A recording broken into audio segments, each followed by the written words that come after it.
Boa noite. Muito obrigado, pastor Ezequiel, pelo convite para estar aqui.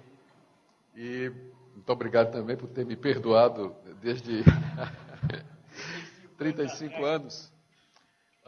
Sou grato a Deus por conhecer a igreja, rever meu irmão, reverendo Ezequiel, colega de turma e de ministério também. Conhecer vocês, estou acompanhado do meu filho Davi. Vou pedir para o Davi ficar em pé. Fica em pé, Davi, para a igreja te conhecer. Gente, está aí o Davi.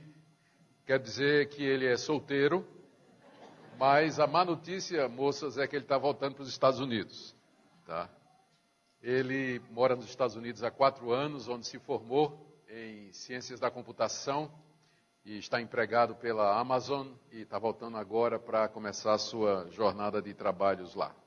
É uma das alegrias do meu coração, a vida do nosso querido Davi. Meus irmãos, eu queria convidá-los a abrir a palavra de Deus na primeira carta de Paulo aos Coríntios, capítulo 13.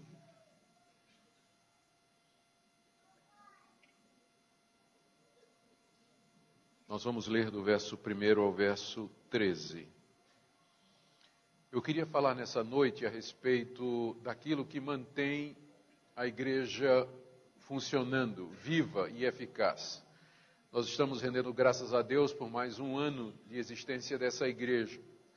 E estas ocasiões são boas, não somente para que nós rendamos graças a Deus, mas para que também reflitamos a respeito da igreja e de questões relacionadas com a existência da igreja, do seu funcionamento.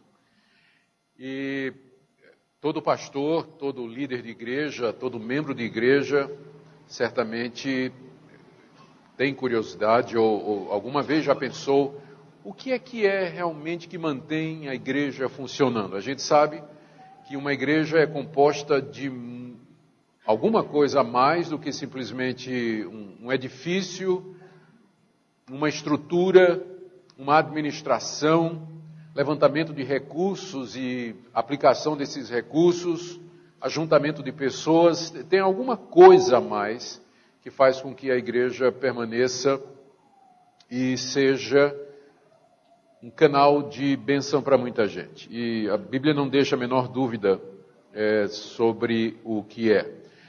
Pressupondo, é claro, que já existe a fé no Senhor Jesus e as bases fundamentais da igreja, o amor é o que a Bíblia toda nos revela como sendo aquilo que faz o povo de Deus ser diferente, eficaz, efetivo e canal de bênção para tantas outras pessoas. O amor seria a solução para todos os problemas de uma igreja, de uma família e também dos indivíduos.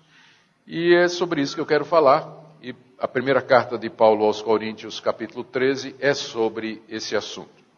Uma outra observação que eu faria é que, infelizmente, esse capítulo, que é o mais conhecido da primeira carta aos Coríntios, 1 Coríntios capítulo 13, o capítulo do amor, a gente só ouve falar dele em casamento, festa de noivado, culto de gratidão a Deus por 30 anos de casamento.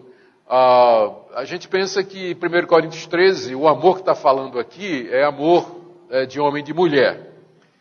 Nada mais longe da cabeça de Paulo quando escreveu esse capítulo. Ele não estava pensando em homem e mulher, não estava pensando em casamento, não estava pensando em noivado, não estava pensando em namoro, não estava pensando em nada disso. O amor que ele fala aqui é o amor que deve marcar as relações dos membros da igreja, que deve marcar a maneira como eu me relaciono com o meu próximo. É claro que, por extensão, nós podemos fazer uma aplicação para o casamento, mas não era essa a audiência original para a qual esse capítulo se destinava. Mas esse capítulo foi escrito para uma igreja marcada por graves problemas e que queria servir a Deus, mas estava indo no caminho errado, que era a igreja de Corinto. A igreja de Corinto, fundada pelo apóstolo Paulo, por alguma razão que nós desconhecemos, pouco tempo depois que Paulo saiu da igreja e foi plantar outras igrejas em outros locais, como era a sua estratégia, essa igreja desenvolveu um conceito de igreja e de espiritualidade que não foi ensinado pelo apóstolo Paulo. e que identificava a presença de Deus e o favor de Deus na igreja através das manifestações carismáticas, dom de línguas, conhecimento através da profecia, através da ciência e uma série de outras manifestações que para a igreja de Corinto evidenciavam a presença de Deus no meio deles. Ao mesmo tempo em que a igreja pensava que ser espiritual era falar em línguas, profetizar, ver curas, sinais e prodígios acontecendo no meio dela, ao mesmo tempo em que ela pensava isso, ela era uma igreja muito complicada. Havia problemas, a igreja estava dividida em vários grupos. Nos 4 primeiros capítulos da carta, Paulo fala do grupo dele mesmo, de Paulo, de Pedro, de Apolo e o grupo de Cristo. A igreja se reunia no mesmo lugar, mas ela já estava rachada em pelo menos 4 grupos que nós temos, que nós sabemos, podia haver outros. A igreja tinha sérios problemas morais. Havia um homem na igreja que estava morando com a mulher do seu pai, a sua madrasta, tendo relações com ela. E não somente a igreja toda sabia disso, mas a sociedade sabia disso. A cidade de Corinto. Era notório na cidade de Corinto que tinha um imoral na igreja que vivia com a sua madrasta. E a igreja não fazia nada.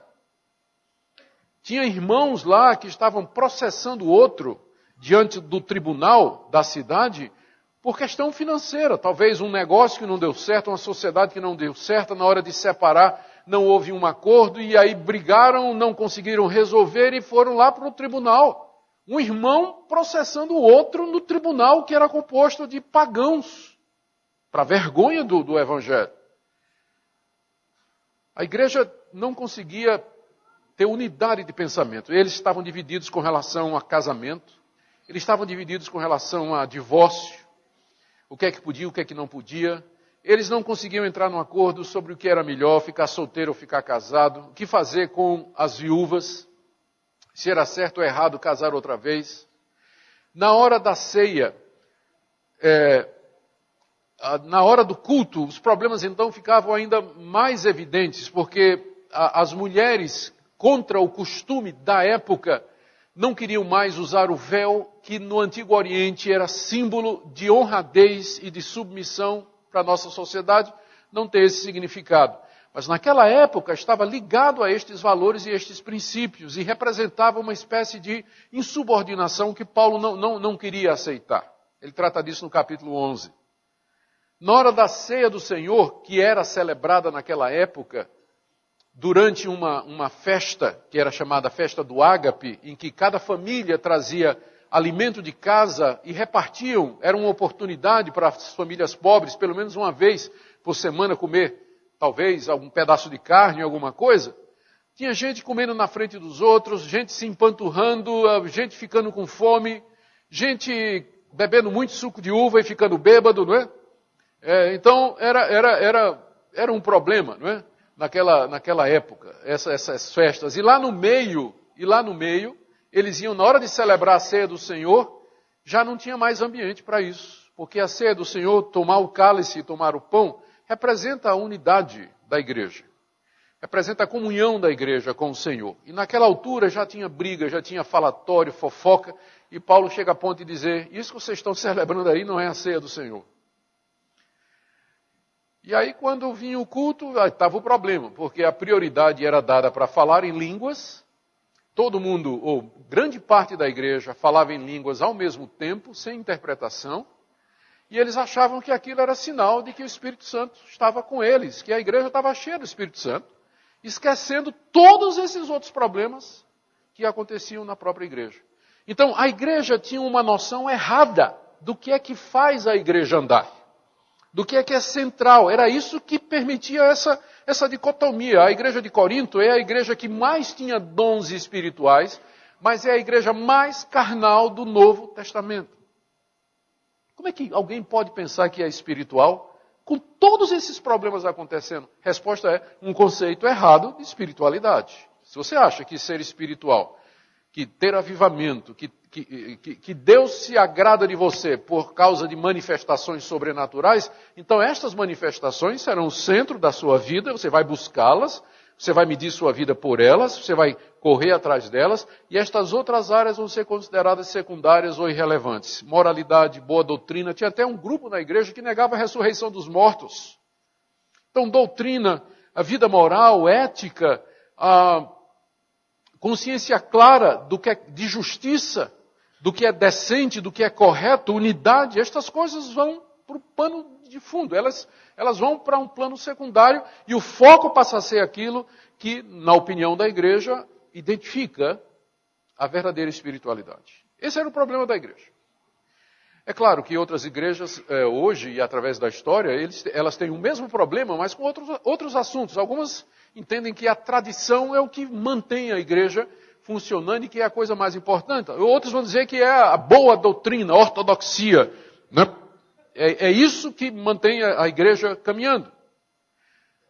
Sem negar que todas estas coisas, cada uma delas tem o seu valor e o seu lugar na igreja, nós dizemos que, pelo que está escrito aqui no capítulo 13, o que o apóstolo Paulo, fundador da igreja, escritor do Novo Testamento, quase todos os livros do Novo Testamento, mais da metade, inspirado por Deus, ele nos diz que, na verdade, é o amor que faz com que a igreja siga sendo eficaz. É o que sustenta a igreja. Você pode ter uma igreja com manifestações sobrenaturais, boa doutrina, excelente obra social, até avanço missionário, mas ela pode não ter amor. E no final estas coisas, elas não vão valer coisa nenhuma se não houver de fato amor.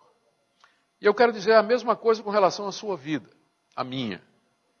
Como indivíduos que professamos fé em Jesus Cristo, a marca da presença do Espírito de Deus em nós, considerados os fundamentos, primeiro, que é a fé em Jesus como Filho de Deus, do Deus triuno, Criador dos céus e da terra, o fruto da presença do Espírito, que é o penhor da nossa salvação, a própria Bíblia declara, é o amor. Manifestado em 9 frutos, se você quiser, como Paulo diz lá em Gálatas capítulo 5. Dito isso, eu acho que nós podemos agora ler o capítulo, né? À luz do que eu falei. E eu espero que na leitura que faremos agora e depois na exposição, Deus queira nessa noite falar à querida igreja de Araraquara sobre aquilo que Ele espera da igreja para que ela continue nessa cidade existindo e não somente sobrevivendo, mas sendo eficaz e uma bênção para essa comunidade. E eu passo a mostrar-vos um caminho ainda mais excelente, um caminho sobremodo excelente. Ainda que eu fale as línguas dos homens e dos anjos, se não tiver amor, serei como o bronze que soa ou como o símbolo que retine. Ainda que eu tenha o dom de profetizar e conheça todos os mistérios e toda a ciência, ainda que eu tenha tamanha fé a ponto de transportar montes, se não tiver amor, nada serei.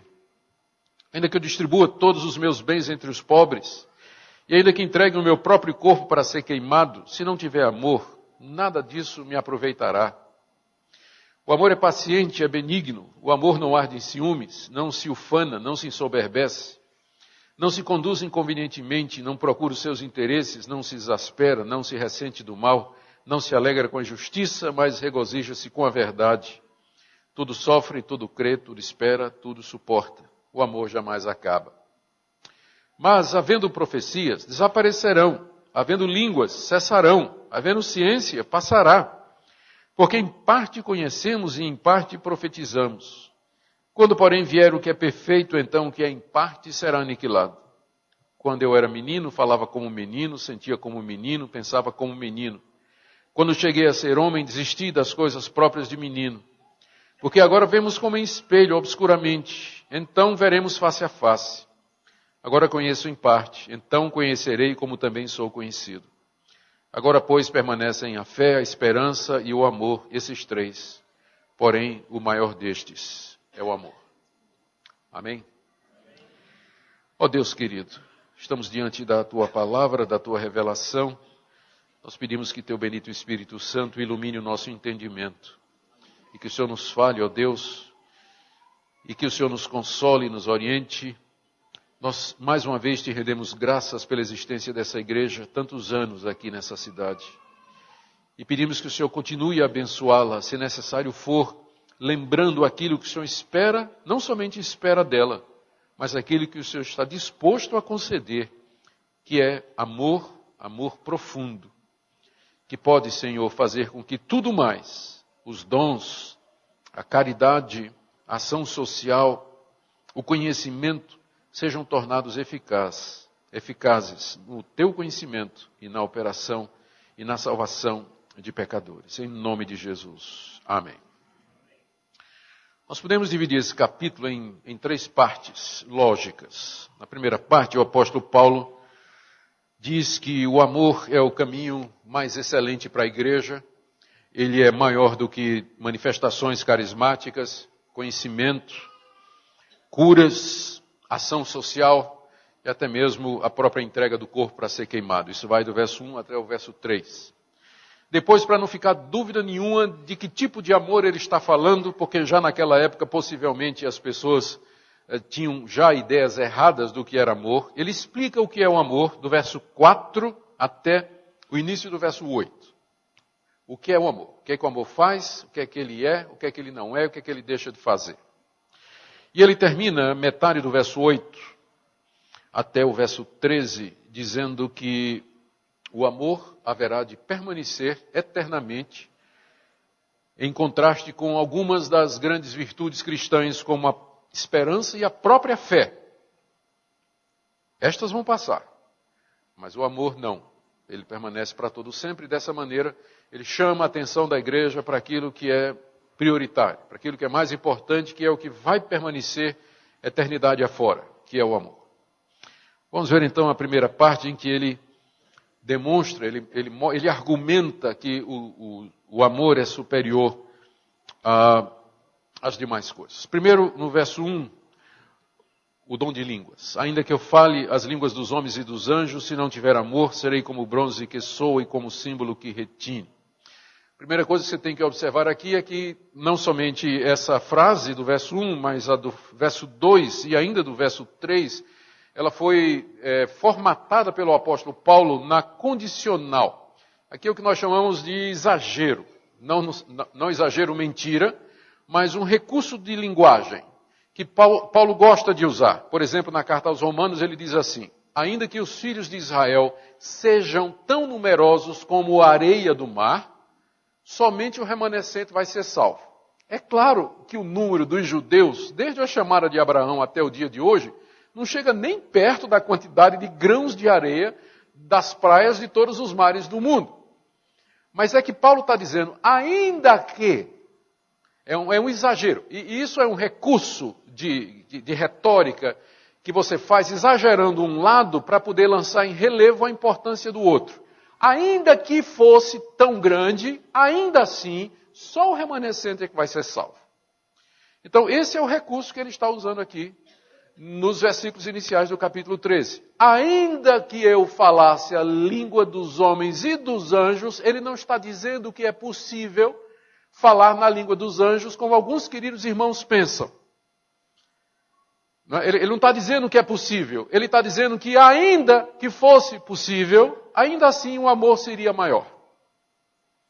Então, por falta de perceber essa questão simples, e básica, alguns queridos irmãos defendem que o dom de línguas é o dom de falar no idioma angelical. Paulo nunca disse isso.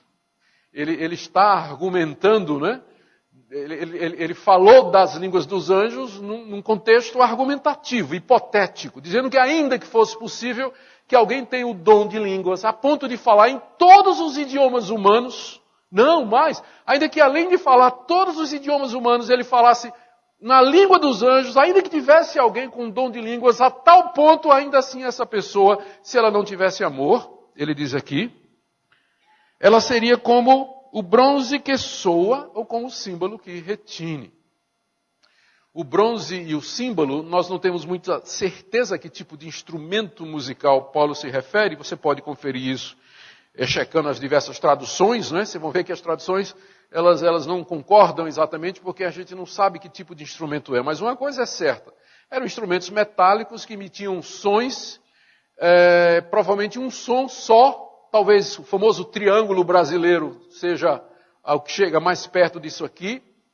Então, e que bate uma nota só e vai irritando.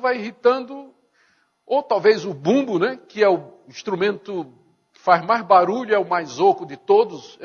Nós não sabemos ao certo o que é que Paulo tem em vista aqui.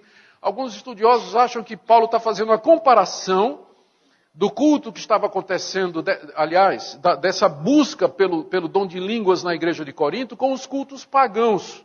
Isso aí, de fato, nós temos evidência disso. Em alguns dos cultos pagãos de mistério daquela época, fazia parte da liturgia acordar os deuses batendo símbolos, aqueles pratos, ou tocando algum instrumento metálico que fizesse barulho, enquanto gritava, ó Deus, acorda, acorda, acorda. E aí Paulo estaria fazendo uma comparação entre um culto que é voltado para línguas estáticas sem amor e o culto pagão. No fim, não tem diferença nenhuma. É barulho só. Eu não sei se é essa a intenção de Paulo. Não sei se ele chegaria a ponto de fazer isso, de dizer que o culto na igreja de Corinto era parecido com o culto pagão. Mas a similaridade existe. Da comparação, e lá na glória, nós podemos perguntar a Paulo se ele tinha esse propósito, porque não dá para saber aqui.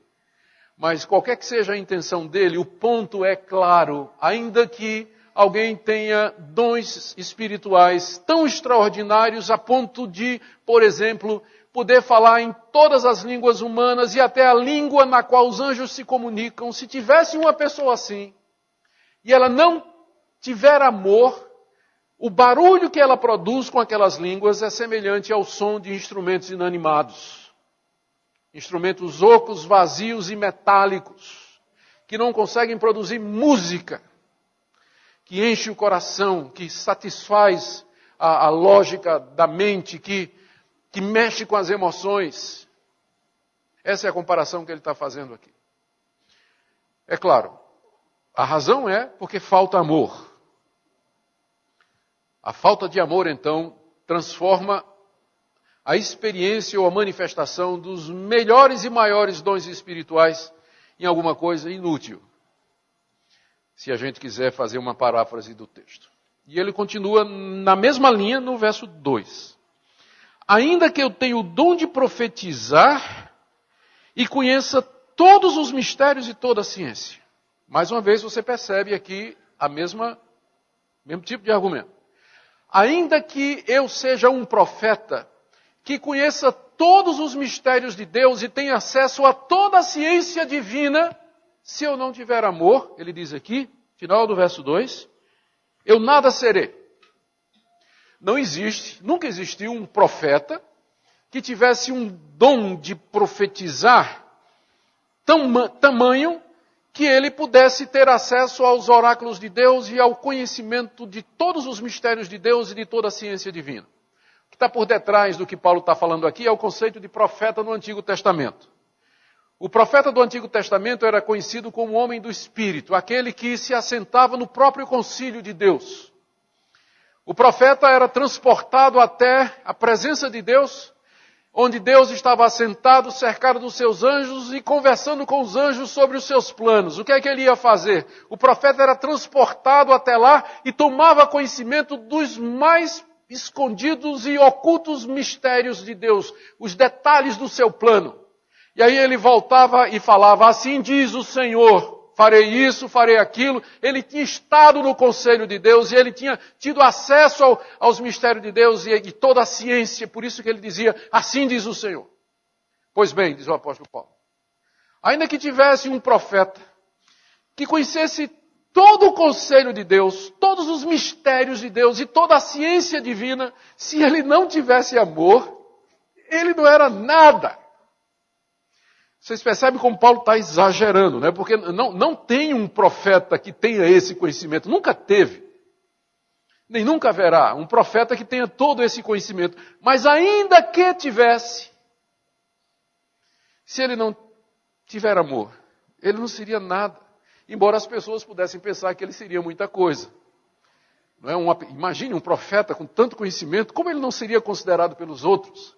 Um homem espiritual, um homem de Deus, uma mulher de Deus, andando com Deus. Puxa, tão santo que a gente não quer nem chegar perto, não é? Com medo. Mas na verdade essa pessoa não é nada. Porque alguém pode ter conhecimento das ciências divinas. Alguém pode conhecer teologia, alguém pode conhecer a Bíblia, alguém pode conhecer a sã doutrina, boa teologia e não ter amor. E aí também ele não é nada. Como aquele que fala em línguas também e não tem amor. Mesma coisa. Também não é nada. Terceiro ponto de Paulo agora envolve o dom da fé. Ainda que eu tenha tamanha fé a ponto de transportar montes, se não tiver amor, nada serei. É evidente que, através da história da igreja, nunca houve alguém que tivesse fé a ponto de fazer terraplanagem pela oração. Né? Chegar para um monte e dizer, eu quero, decreto, determino, declaro, que esse monte saia daqui e que vá para esse outro lugar aqui. Eu não conheço nenhum caso. E não adianta querer espiritualizar aqui, dizendo que o monte aqui é o problema. Paulo, aqui não é uma linguagem figurada. Paulo, na verdade, a linguagem é literal, porque só assim faria sentido. Ainda que tivesse alguém que pudesse mover uma montanha com fé. Aqui não é figurado, montanha aqui não é problema, é montanha mesmo. Nunca houve na história da igreja. Ainda que tivesse alguém na história da igreja, na época de Paulo, que pudesse mover uma montanha com fé, pela oração, essa pessoa, se não tiver amor, ela nada seria. Nada seria. Ela não seria nada. Às vezes as pessoas consideradas de oração, de fé e de muito poder espiritual, elas são muito consideradas pela igreja, que as tem em alta conta. Mas é possível alguém parecer piedoso, parecer alguém que tem oração, mas eu quero ver como ele trata a mulher dele. Quero ver como é que trata os filhos, o vizinho e as outras pessoas, não é? O fruto do Espírito. É isso que vai identificar, de fato. No verso 3º, o quarto ponto de Paulo tem a ver com a questão da ação social. Ele diz, ainda que eu distribua todos os meus bens entre os pobres. É possível fazer isso? É. Embora o jovem rico não quis. É possível fazer? É. Mas o jovem rico não quis. Eu acho que a gente é mais para o jovem rico, né, do que para isso aqui. Paulo está dizendo que ainda que alguém venda tudo o que ele tem e transforme o dinheiro em recursos para atender aqueles que estão em necessidade, ainda que haja pessoas assim, não é impossível. Mas é muito difícil no mínimo. Mas vamos dizer que haja pessoas assim. Ainda assim, se essas pessoas não tiverem amor, mesmo tendo vendido todas as suas posses para ajudar os necessitados, Paulo diz aqui que nada disso lhe aproveita. Ou seja, não haverá nenhuma recompensa, nenhum galardão, nenhum mérito em ela ter feito isso. Porque se ela não fez por amor, ela fez por amor. Se ela não fez por amor aos outros, ela fez por amor a ele. Se não fez por amor a Deus, fez por amor a si próprio. Em busca de reconhecimento, em busca de satisfação pessoal, em busca de qualquer outra coisa que não seja a glória de Deus e a necessidade do seu próximo. É possível alguém ser um grande contribuinte para a causa social, fazer parte de instituições sociais, parte de agências de socorro, doar fortunas inteiras para orfanatos e casas de idosos e casas de caridade, e ainda assim não ser por amor.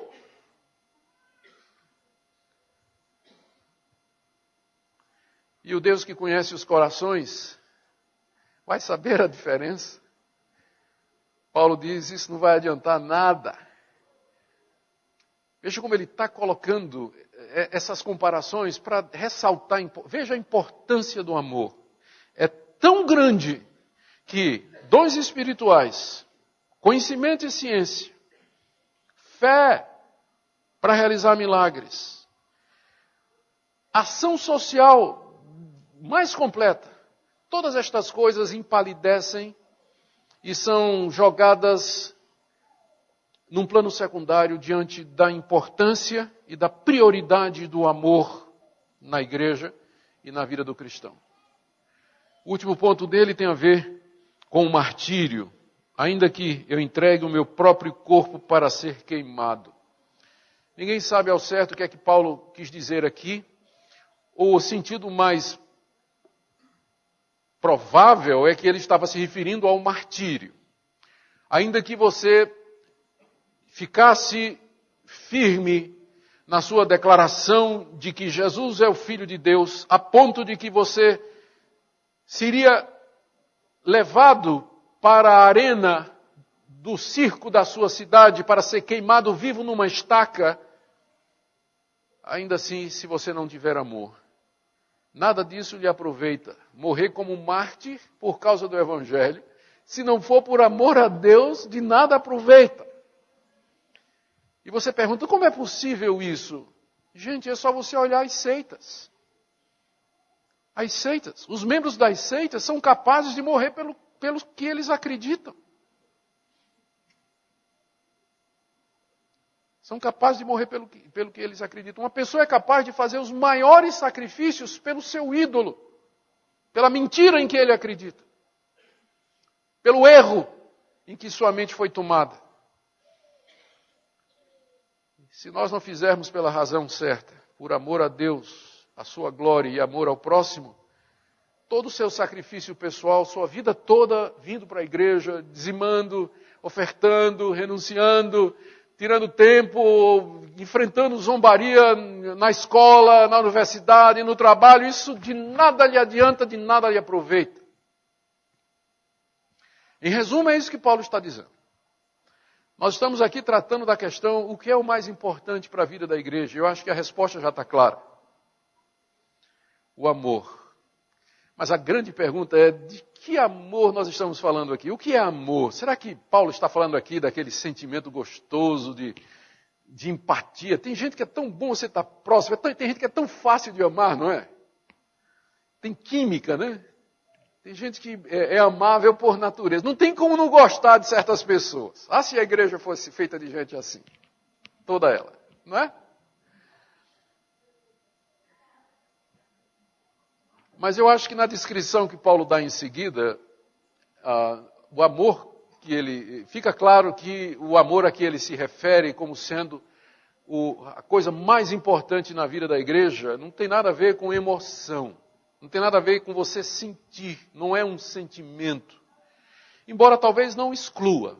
Mas não é isso primariamente que ele está falando. A gente vai ver que ele está falando de atitude. É isso que caracteriza o amor. Ele descreve então o amor aqui em termos daquilo que o amor é, aquilo que o amor não faz e aquilo que o amor faz. Alguns estudiosos, examinando o capítulo 13, eles levantam a questão de que esse é talvez o único capítulo da carta onde a palavra Jesus ou Cristo não aparece. Não é interessante? Jesus não é mencionado aqui. Em todos os outros capítulos há uma menção sobre Cristo, sobre Jesus, às vezes várias menções. Mas aqui no capítulo 13 Jesus não é mencionado.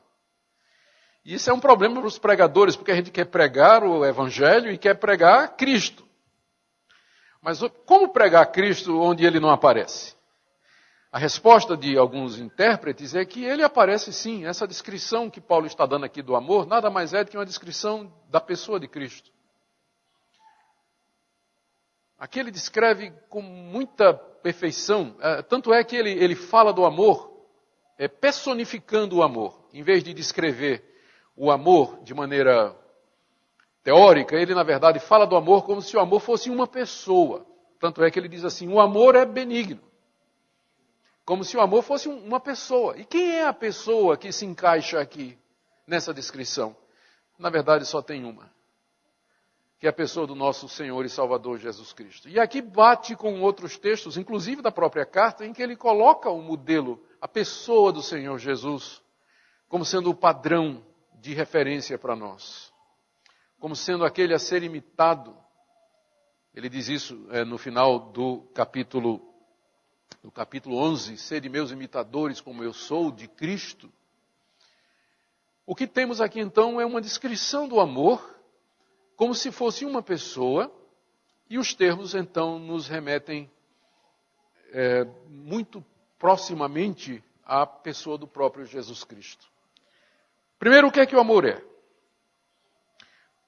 Só mais um ponto aqui dessa lista, onde Paulo tem 1, 2, 3, 4, 5, tem quase 10 a 11 coisas que o amor é, não é, faz e deixa de fazer. Ele podia ter colocado aqui mais coisas, não podia? O amor não faz isso, não faz aquilo. O amor faz mais e deixa de fazer mais coisas do que está aqui. Por que essa lista e por que estas coisas aqui? A resposta é que Paulo está escrevendo essa carta reagindo a uma igreja problemática. Então ele destaca do amor aquilo que seria a solução para os problemas da igreja às quais a carta é destinada. E a gente vê que em cada um desses pontos que compõem a descrição do amor, correspondem a um daqueles problemas que eu mencionei da igreja no início da minha exposição. Quando ele diz, por exemplo, que o amor é benigno, ou seja, o amor quer fazer o bem, quem sabe ele não está se referindo à intenção que havia lá na igreja de alguns irmãos de tirar vantagem de outros, processar outros, ganhar uma discussão com outros, tirar proveito financeiro de outra pessoa na igreja. Tinha alguém que estava processando o outro por causa de dinheiro. Mas o amor é benigno, o amor quer o bem do próximo. O amor é paciente antes disso. Se tinha uma coisa que aquela igreja precisava era de paciência, porque não tinha nada que eles concordassem. A igreja vivia em pé de guerra. Os irmãos brigando uns com os outros, não podiam estar juntos que saía confusão. Paulo fala de cismas, fala de contendas, fala de desavenças. Ele começa o capítulo 1 dizendo, meus irmãos, eu rogo em nome do Senhor Jesus que vocês pensem a mesma coisa, tenham o mesmo parecer. Porque eu fui informado que há brigas entre vocês. Qual seria a solução para as brigas? Paciência. Para ouvir o contraditório. Paciência para ouvir o ponto de vista do irmão, para tentar entender o irmão, para não formar opinião antes de ouvir o outro lado. A origem das fofocas na igreja é falta de paciência. O amor é paciente. Ele vai ouvir, não vai julgar antes de escutar. O amor é benigno, o amor é paciente, o amor não arde em ciúmes. Nossa, como aquela igreja era uma igreja onde as pessoas tinham ciúmes umas das outras. Eu fico pensando na hora do culto, em que aqueles irmãos que falavam em línguas eram exaltados, né? E o irmãozinho que não falava em línguas ficava lá com ciúme. Por que vocês acham que Paulo, no capítulo 12, ele diz assim, ninguém de vocês diga porque não sou pé, porque não sou olho, não sou parte do corpo, porque não sou ouvido, não sou parte do corpo. Por que Paulo está dizendo isso? Porque com certeza tinha gente lá dizendo, eu não tenho esses dons extraordinários, então eu não faço parte da igreja de Cristo. Ah, que vontade, que bom se Deus me desse esses dons extraordinários para que eu pudesse, assim, ser uma pessoa conhecida, relevante. Mas eu estou aqui no meu cantinho, fico só na torcida, orando aqui, quietinho, não tenho esses dons públicos. Ai, que ciúme, que ciumeira. É comum a gente encontrar isso na igreja. Gente com ciúme dos dons dos outros. Para não falar da mulher dos outros, do marido dos outros, do carro dos outros, da propriedade dos outros, do emprego dos outros. Vamos ficar só nos dons por enquanto. Não é? O amor não arde em ciúmes. Não fica com ciúme quando o outro está sendo usado, quando está sendo abençoado, quando o outro tem talentos e dons que Deus lhe deu, na verdade. Ele vai dizer aqui, o amor se alegra com estas coisas, né? Mas isso é mais adiante. O amor não se ufana. Ufanar é contar vantagem. E pense numa igreja que contava vantagem. No capítulo 4, Paulo é obrigado até a dizer em tom irônico assim, vocês já estão ricos, vocês já estão reinando, enquanto que eu, apóstolo, estou lá no fim da fila, servindo de espetáculo a Deus e aos anjos. A ironia de Paulo é exatamente porque a igreja de Corinto se ufanava de ser uma igreja espiritual. Nós somos uma igreja espiritual, afinal nós falamos as línguas dos anjos. Afinal nós temos aqui profetas com um entendimento completo das coisas de Deus. Nós temos aqui gente capaz de fazer milagres extraordinários. Somos uma igreja tão abençoada que nós nem precisamos do apóstolo Paulo. Havia uma rejeição, inclusive, ao apostolado dele. Havia quem questionava, leia o capítulo 9, Paulo apresenta uma defesa do seu apostolado no capítulo 9, porque tinha grupos na igreja que se ufanavam de ser mais espirituais do que ele.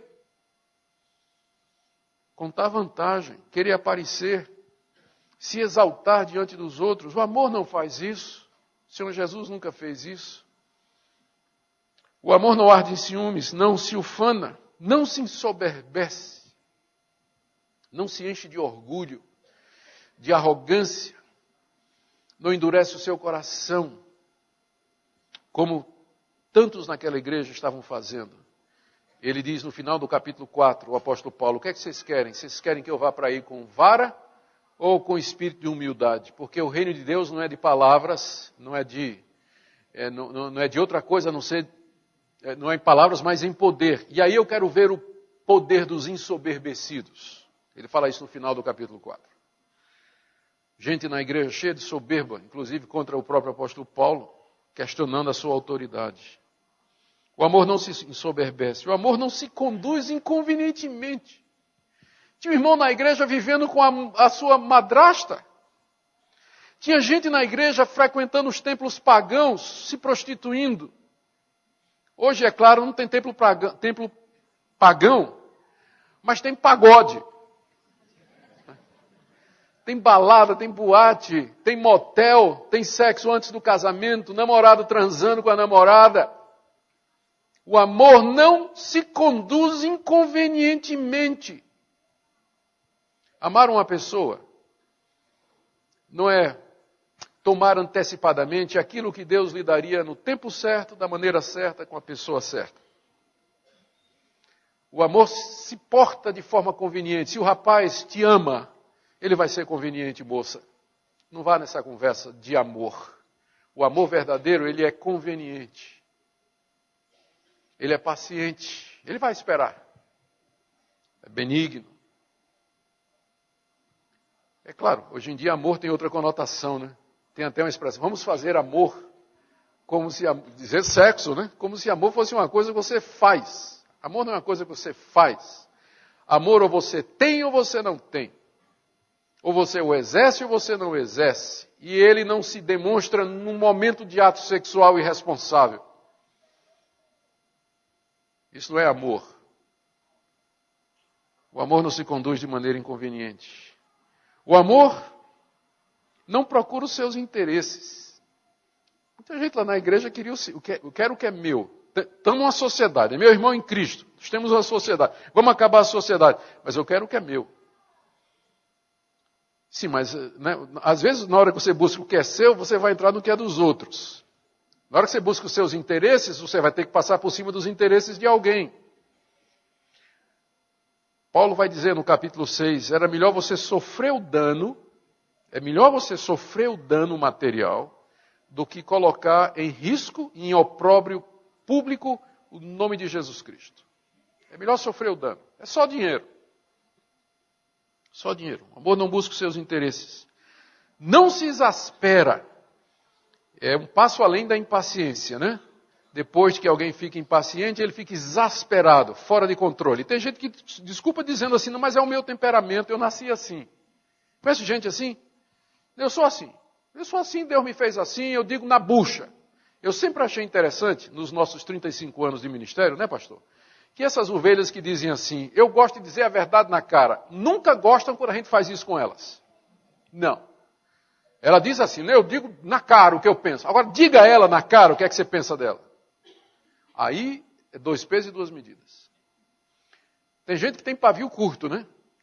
E tem gente que pega na pólvora, direto. Tem nem pavio. E fica se desculpando, dizendo que é o temperamento, é o jeito. Ah, eu sou italiano, né? Eu sou alemão, meu sangue latino. Tem desculpa de todo jeito. Mas a verdade é que o amor não se exaspera. Ou usando as palavras de Paulo em Gálatas, o fruto do amor, o fruto do Espírito é domínio próprio. E não é uma questão de temperamento. A graça de Deus é maior do que qualquer defeito de temperamento. O fruto do Espírito é exatamente para pecadores como vocês e como eu.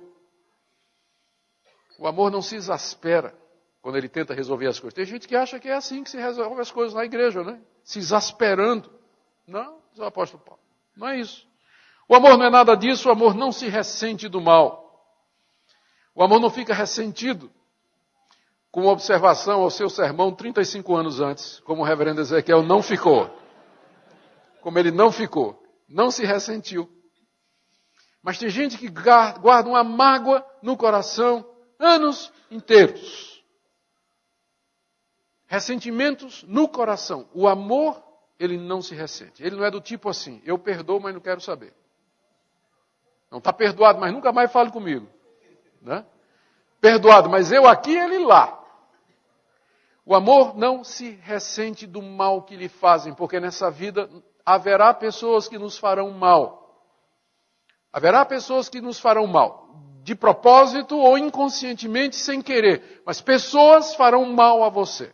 Se você passar essa vida se ressentindo com quem lhe faz mal, você vai ser uma pessoa amargurada. Você vai ser uma pessoa em cujo coração não há espaço para esse amor aqui. O amor não se ressente do mal.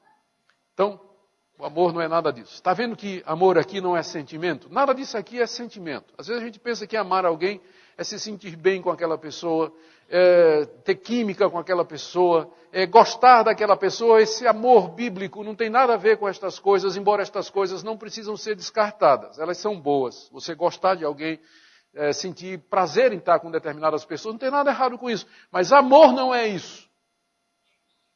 O amor negativamente são atitudes desse tipo aqui que o amor não faz determinadas coisas. Ou seja, você conhece que uma pessoa ama porque ela não faz esse tipo de coisa. Ela não quer fazer esse tipo de coisa. Ela luta para não fazer esse tipo de coisa. Ela não aceita estas coisas. Quando você encontrar uma pessoa assim, você está diante de uma pessoa que ama. Pessoa que é paciente, que é benigna, que não arde em ciúmes, não se ufana, não se ensoberbece, não se conduz inconvenientemente ou procura seus interesses, não se desespera, não se ressente do mal, não se alegra com a injustiça. Ela não fica feliz, o amor não fica feliz quando a injustiça está sendo feita. Ao contrário, ela se entristece. O verdadeiro amor se entristece com a injustiça. Daqui, eu já aproveito para tentar corrigir uma noção muito comum, hoje em dia, que as pessoas têm, que amar é você fazer vista grossa com os erros de uma pessoa e não entrar em julgamento. Mas o amor, ele não se alegra com a injustiça. Para que você não se alegre com a injustiça, você que ama, você tem que primeiro detectar que uma injustiça foi feita e você tem que reagir não com alegria ou com indiferença, mas com não alegria, com pesar. Porque tem gente que acha que amar é não julgar. Agora interprete isso aqui então. Quem ama não julga. Nada disso. A gente julga e a gente fica triste com o resultado do julgamento. O amor avalia, ele sabe quando a injustiça foi feita e ele se entristece com isso. Ele não se alegra com a injustiça. Ele não vai concordar com a injustiça, porque as pessoas pensam que amar é você ser conivente. Amar é você ver a pessoa errar e você é conivente com a pessoa. Você não vai criticar a pessoa, você não vai corrigir a pessoa, você não vai confrontar a pessoa, mas você vai fazer de conta que está tudo bem, você vai com a pessoa. Isso não é o que está descrito aqui. O amor não se alegra com a injustiça. Não se alegra. Ele confronta. Ele fala.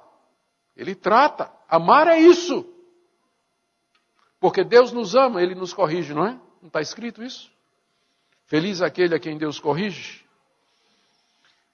Mas, agora o contrário. O amor se regozija com a verdade.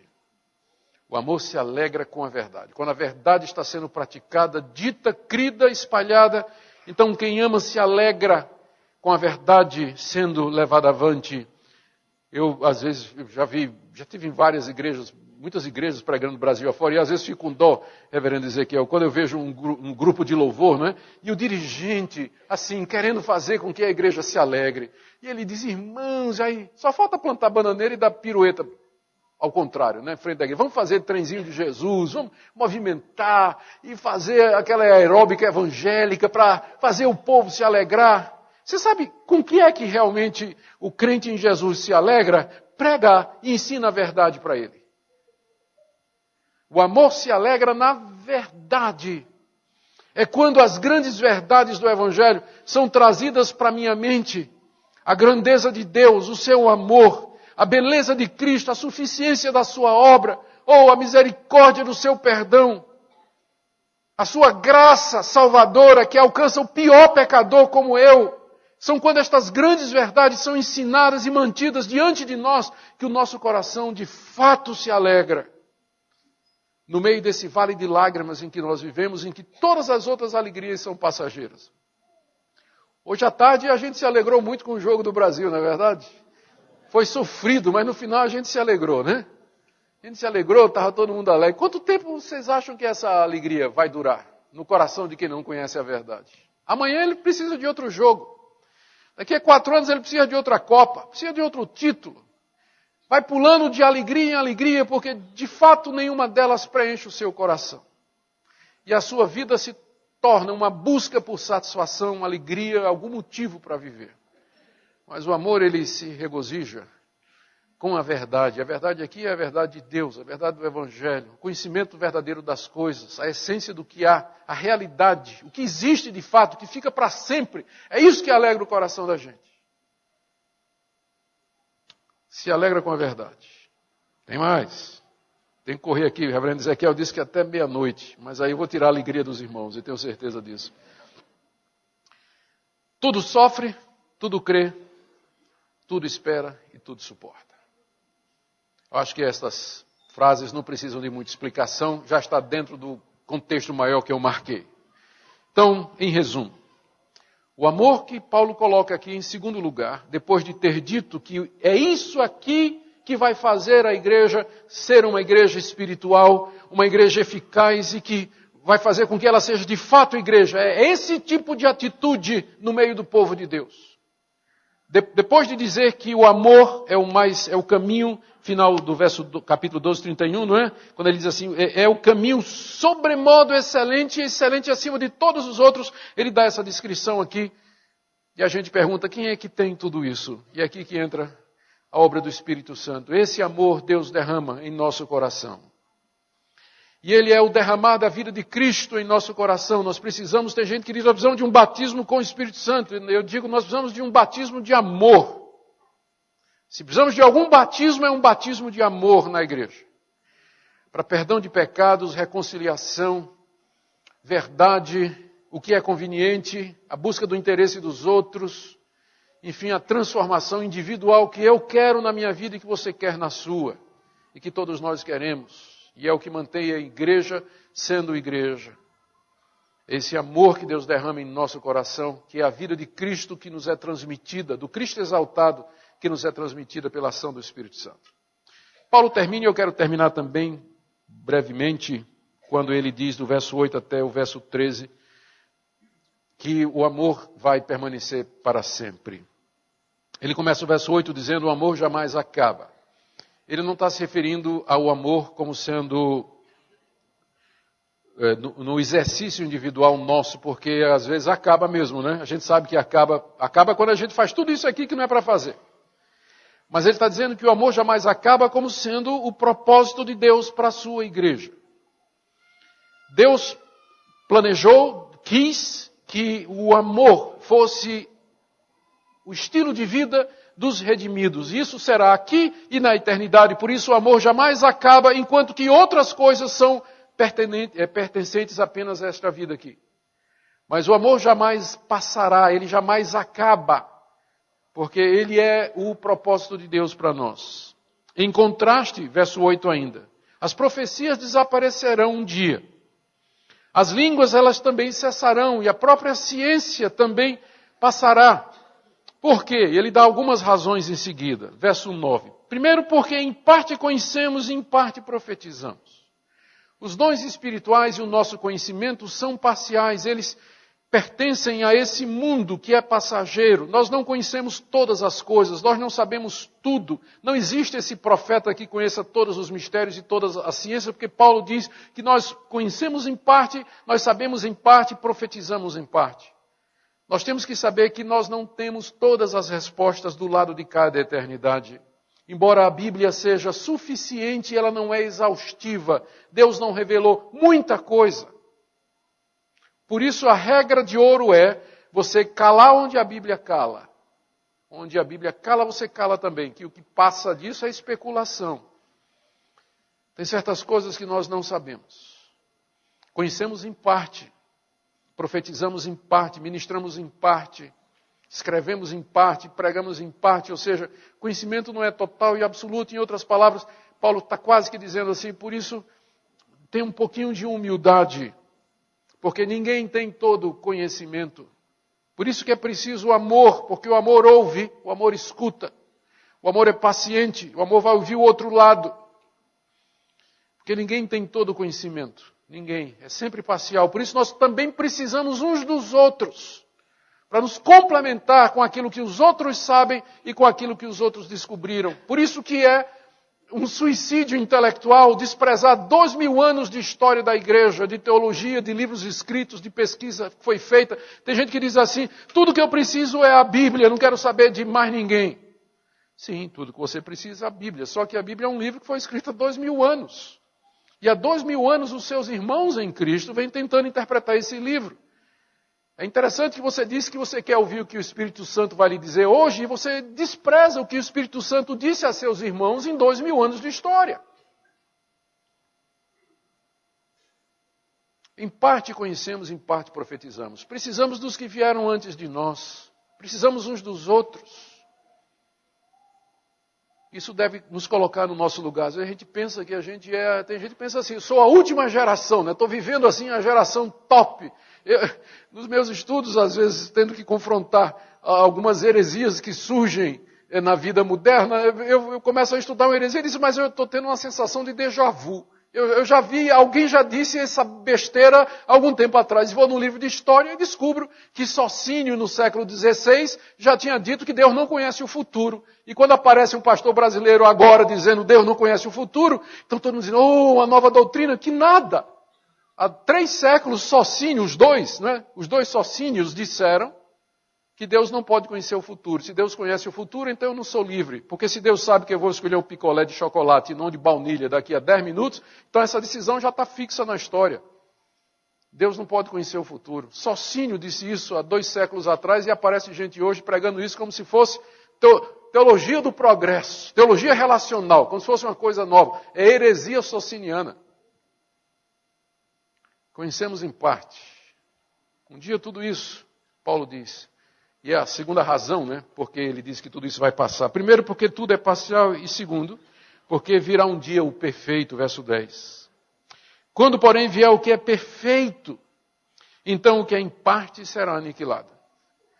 E agora nós estamos diante do versículo mais complicado do capítulo 13, porque muita gente pergunta o que perfeito é esse, que quando ele chegar, colocará um término a esse nosso conhecimento parcial, a estas manifestações parciais. Tem 3 opiniões. Primeiro aqui, o perfeito aqui é o próprio amor. Paulo estaria dizendo, quando vocês passarem a amar como igreja, então os dons espirituais, eles não precisarão mais. Os dons espirituais são para a infância da igreja, mas quando a igreja amadurecer em amor, então você não vai precisar dos dons espirituais. Pode até ser que Paulo quis dizer isso, mas se ele disse isso, ele falhou lamentavelmente. Porque em 2000 anos de história, a gente não vê que a igreja as igrejas conseguiram viver esse amor nessa plenitude. É só estudar a história da igreja. Já no período apostólico, pouco depois, a igreja começa a ter problemas, brigas, facções, dissensões. Chega no século II, a coisa fica pior ainda. Parece que longe de amadurecer, a igreja entrou por um caminho de infantilidade. Se houve algum amadurecimento, podemos apontar a reforma do século XVI. 16 séculos depois de Paulo ter dito isso. Então ele não pode estar se referindo ao amor aqui. Alguns dizem que o amor aqui é o cânon, a Bíblia. Que quando a Bíblia estivesse completa, nós não precisaríamos mais dos dons espirituais. Agora, sinceramente, se eu fosse um corinto, eu falei um corinto, não um corintiano, por favor, não, que não sou corintiano. Então, se eu fosse um corinto, tivesse na igreja de... Essa foi horrível, né? Desculpa. Se eu fosse um corinto, tivesse lá na igreja, quando chegasse essa carta de Paulo e ela fosse lida no culto, eu jamais entenderia que, por perfeito, Paulo estava se referindo ao livro de Apocalipse, que seria escrito pelo apóstolo João mais ou menos nos anos 80. Que seria o último livro do cânon. Como é que eu saberia isso? Não tem a menor ideia. E um princípio básico de interpretação bíblica é: coloque-se no lugar da primeira audiência, a quem essa carta foi destinada. Como é que eles entenderiam isso? Porque Paulo escreveu para ser compreendido. Claro, ele queria que as pessoas entendessem o que ele escreveu.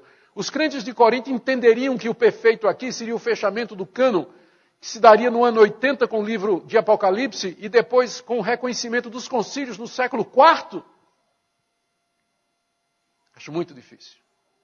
Terceira opção, que eu acho que é a correta. O perfeito aqui é a vinda do Senhor Jesus. Embora no grego esteja no neutro, né? Alguns reclamam dizendo, mas por que ele não falou no masculino, o perfeito no masculino, mas está no neutro no grego? Porque ele não está falando da pessoa de Jesus, mas do evento, a perfeição que será trazida por Cristo. Quando então o Senhor Jesus vier, então o que é em parte será aniquilado. A história desse mundo, como nós a conhecemos, chegará ao fim. Os dons, conhecimento, todas estas coisas cessarão. Eu gosto de comparar isso à construção de um edifício. Quando a gente está construindo um edifício, aliás, quando eles estão construindo um edifício, eles colocam aqueles andaimes ao redor. Não é isso? E os pedreiros trabalham naqueles andaimes, tem que ter até equipamento de segurança, capacete e tudo, e vão construindo o edifício com os andaimes. Quando o edifício está pronto, os andaimes são tirados, ninguém precisa de andaime mais. Os dons espirituais são os andaimes que Deus usa na construção da sua igreja no presente século.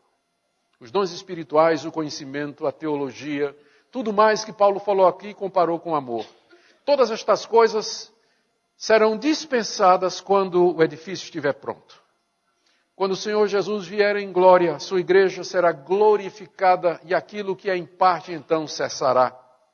E Paulo usa duas ilustrações. Primeira do menino, quando ele diz no verso 11, quando eu era menino, falava como menino, sentia como menino, pensava como menino.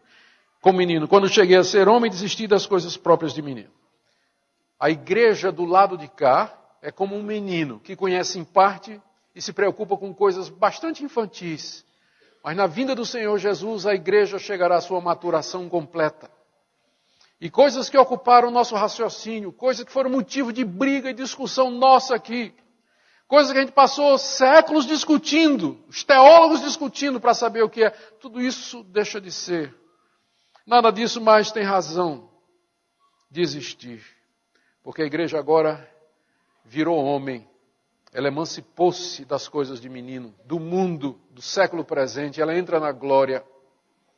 Ela não mais vai pensar como um menino pensa. Segunda comparação é seu reflexo no espelho.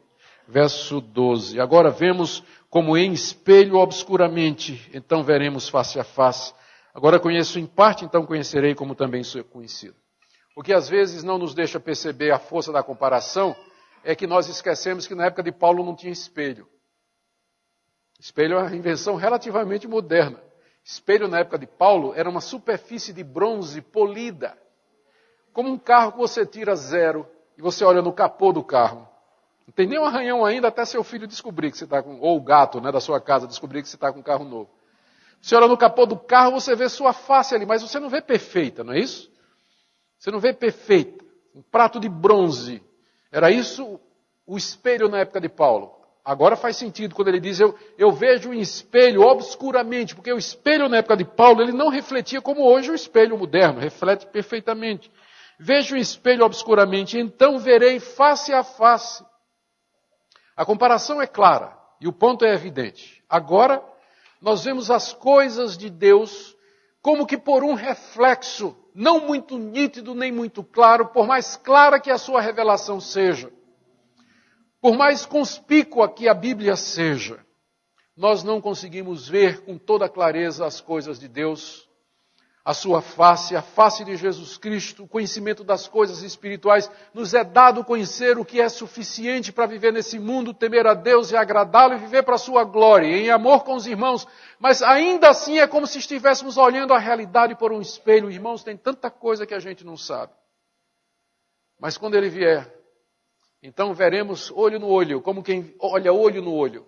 Veremos claramente, sem mais distorção alguma, numa face polida. Nós conheceremos como somos conhecidos. O conhecimento será completo. então todas estas coisas serão consideradas secundárias. Por que Paulo está fazendo esse tipo de comparação? É como se ele dissesse o seguinte: meus irmãos, vocês querem ser igreja. E a pergunta é: o que é o mais importante na vida da igreja? O que é que deve ser o nosso foco? O que é que a gente deve buscar da parte de Deus? Dons espirituais são importantes, mas eles não são a coisa mais importante, porque eles ministram um conhecimento parcial e eles são para o lado de cá da eternidade. Todo conhecimento, toda ciência, também essas coisas são importantes, mas elas não são o essencial que vai manter a igreja andando. Você ter fé para mover os montes, você dá o seu corpo para ser queimado, vender tudo que você tem para dar aos pobres, isso é louvável e tem lugar para isso, pode ser feito isso, se Deus permitir que seja feito. Paulo não está excluindo essas coisas, mas está apenas chamando a igreja para dizer que ainda que estas coisas existam, ainda assim elas empalidecem em importância diante da centralidade do amor, até porque o amor seria a solução para o problema de vocês. O amor não se exaspera, o amor não é impaciente, o amor não se conduz inconvenientemente, o amor não busca os seus interesses, o amor não se regozija com a injustiça, se alegra com a verdade, tudo sofre, tudo crê, tudo espera, tudo suporta. E além disso, Paulo continuaria dizendo, o amor jamais acaba, irmãos. Os dons vão passar, a profecia vai passar, a ciência vai passar. E não só isso, ele diz, terminando, no verso 13. Agora permanecem a fé e a esperança e o amor, esses três, porém o maior desses é o amor. Por que o amor é maior do que a esperança e a fé? Esperança é a certeza de coisas que você não vê. E, aliás, a fé é a certeza de coisas que você não vê. E a esperança é a expectativa de que essas coisas se tornem reais. Quando Cristo vier, você não vai precisar nem de fé, porque você vai ver aquilo que é invisível, e nem de esperança, porque aquilo que você esperava chegou. Mas o amor vai continuar existindo a eternidade afora depois da vinda de Cristo. Por isso que ele é o maior de todos. Por isso que é o caminho sobremodo excelente. Por isso que sem ele, tudo mais que a igreja tem é irrelevante. Ou para nada serve. Eu concluo então agora com a seguinte aplicação. Eu espero que o efeito do que eu tenho falado essa noite aqui, na verdade, o efeito da palavra exposta, tenha sido você se examinar diante de Deus. E perguntar de fato se você é uma pessoa que ama nos termos que está descrito aqui.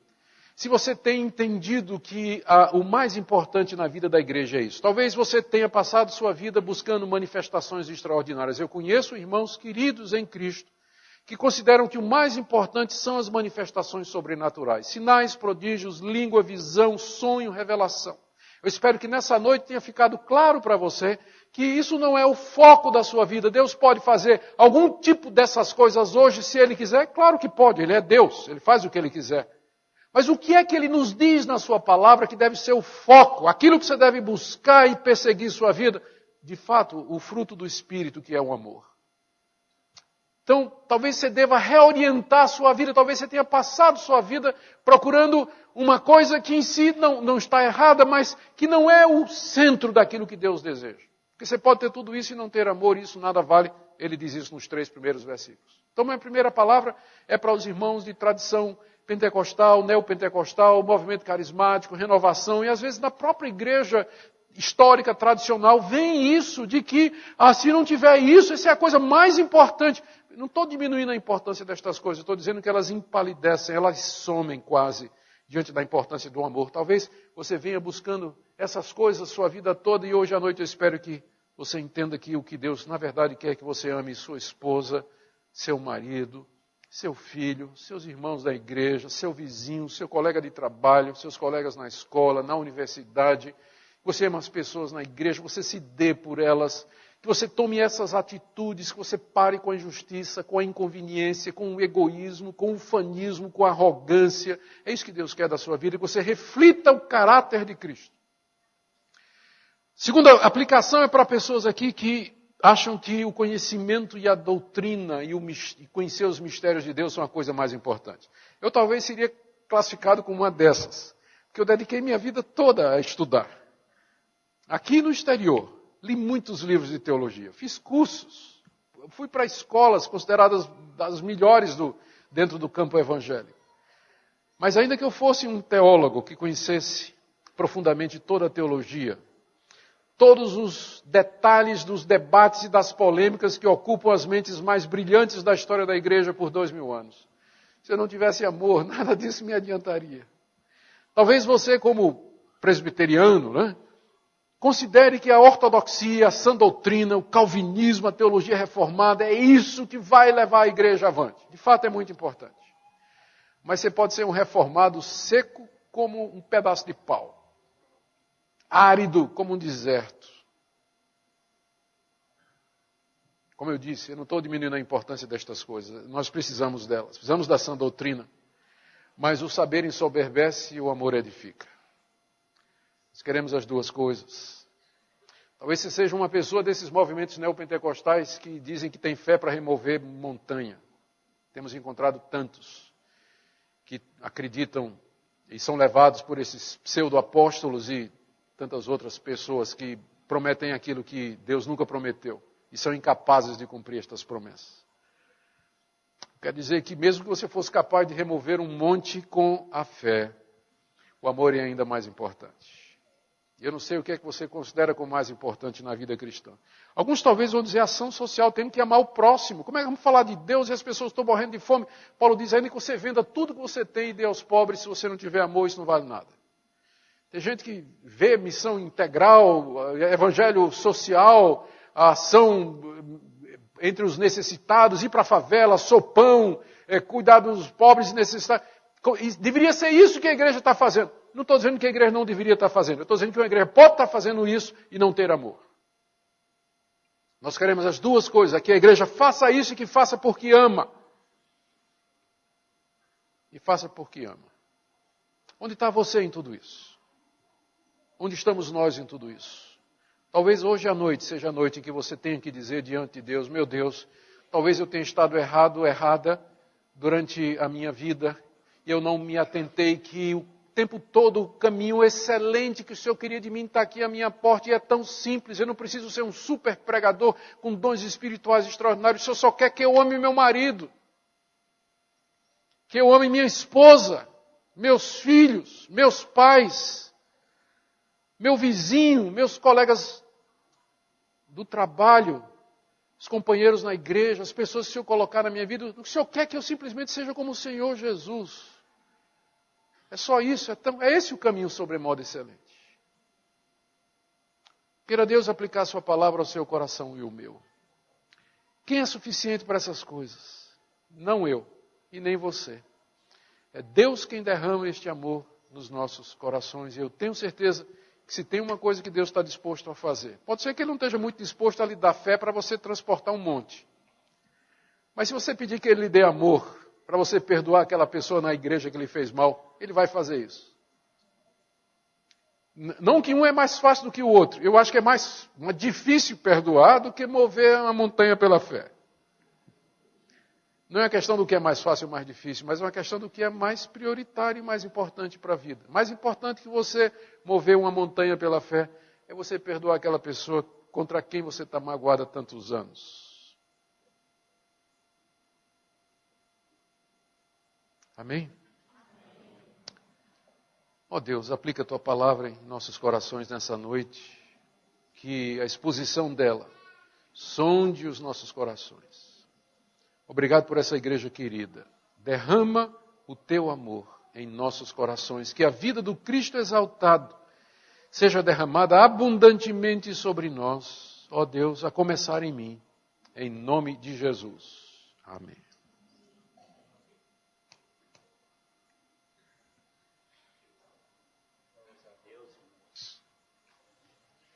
Pela bênção e pela ministração da sua palavra nessa noite. É um privilégio recebermos vários pastores aqui conosco. Eu queria pedir a todos os pastores presentes para se colocarem em pé, para que a igreja possa conhecê-los.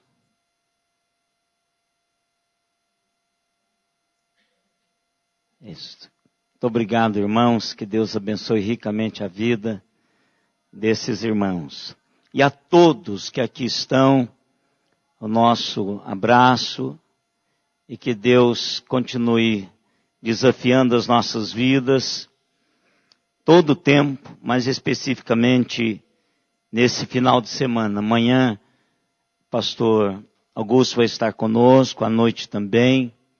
Então você é convidado a convidar outros para que o Espírito de Deus esteja falando aos seus corações. Nós tivemos, irmãos, 48 conexões. Araraquara, Ribeirão Preto, Presidente Prudente, Salvador, Uberlândia, Campina Grande, Rio de Janeiro, Bauru, São Paulo e Santo Anastácio. 48 conexões. Louvamos a Deus pela vida de todos estes que estiveram conectados conosco durante esse tempo.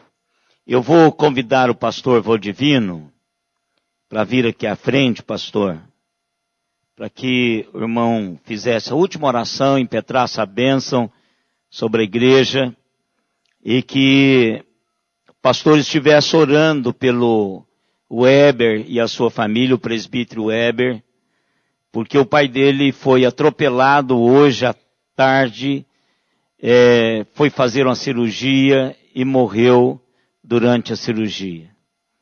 Então, queria que o pastor orasse pelo presbítero Weber e agradecesse a Deus pelo privilégio de estarmos juntos nesse tempo para ouvirmos o que Deus está falando aos nossos corações. Vamos colocar em pé mais uma vez.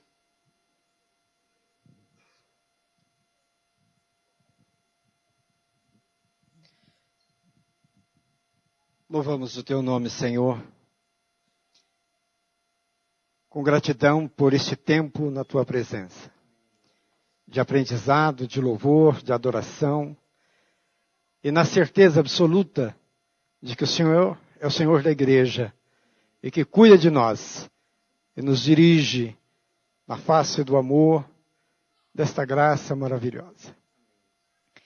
Especialmente, Senhor, queremos interceder pela vida do Weber e todos os seus queridos, nesse momento difícil, de luto, de dificuldades. Nós clamamos este amor, que ele realmente esteja presente na vida de toda a sua família e todos os seus queridos, dando-lhe forças, disposição, luta e compreensão.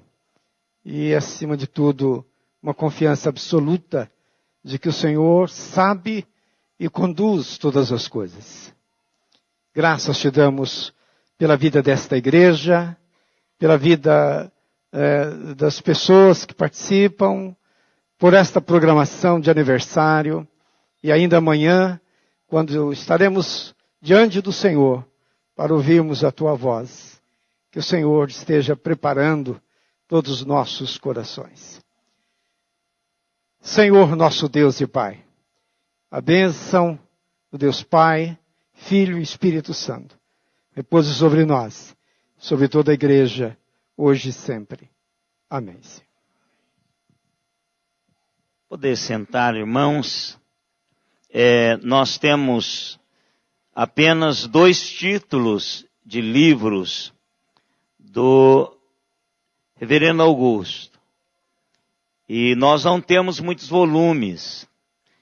O ateísmo cristão e o culto segundo Deus. Então, se você está lá na frente, se você quiser levar e já aproveitar para lhe dar uma rubricada, então aproveite, faça isso. E se você quiser também depois ouvir novamente a mensagem, ela está no site da igreja. Você pode acessar e ouvir novamente. Então que você desfrute desse tempo especial. Também nós queremos dizer aos adolescentes, jovens e adolescentes, encontro sábado que vem, dia 5 de julho, na Igreja Presbiteriana Novo Horizonte. Então vai ter encontro lá, o Congresso de Adolescentes e Líderes, pelo pastor Jader Borges. Jadinho, nosso lá do Recife. A inscrição, procurem a Manuela e o Kevin, após o culto.